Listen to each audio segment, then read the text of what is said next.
এক গ্রামে এক বৃদ্ধ কৃষক বাস করতেন। তিনি ছিলেন একাকী, কিন্তু তার বাগানে একটি আম গাছ ছিল যা তিনি খুব ভালোবাসতেন। সেই গাছটি শুধু ফলই দিত না, গ্রামের শিশুরা এর ছায়ায় খেলা করত এবং অনেক পাখিও সেখানে বাস করত। বৃদ্ধ কৃষক প্রতিদিন গাছটির যত্ন নিতেন। তিনি গাছের নিচে বসে বিশ্রাম নিতেন, ছায়ায় গল্প করতেন এবং মনে করতেন এই গাছটি তার জীবনেরই সঙ্গী।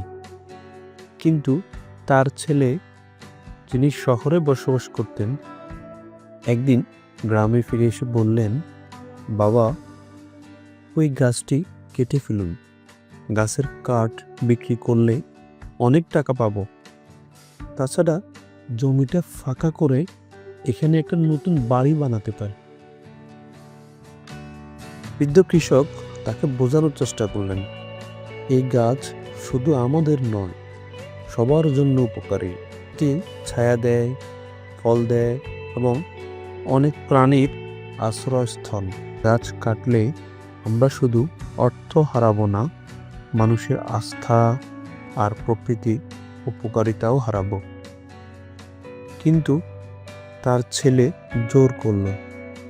একদিন সে নিজের ইচ্ছে মতো গাছটি কেটে ফেলল। বৃদ্ধ কৃষক দুঃখে কাঁদলেন। কিছুদিন পর ছেলে বাড়ি বানানোর জন্য প্রস্তুতি শুরু করলো।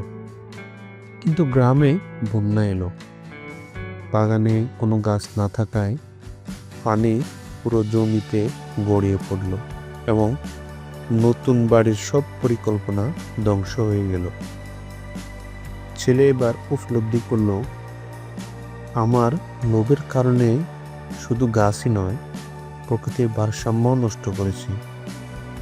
বাবার কথা শুনলে এই ক্ষতি হতো না। আসলে এই গল্পের শিক্ষা হলো, প্রকৃতি আমাদের বন্ধু এবং এটি রক্ষা করা আমাদের দায়িত্ব। লোভের কারণে প্রকৃতি ধ্বংস করলে একদিন আমরা নিজেরাই ক্ষতিগ্রস্ত হব। তাই গাছ লাগান, প্রকৃতিকে ভালোবাসুন এবং ভবিষ্যৎ প্রজন্মের জন্য পৃথিবীকে সুন্দর রাখুন। ভিডিওটি ভালো লাগলে অবশ্যই লাইক, কমেন্ট এবং সাবস্ক্রাইব। টাটা।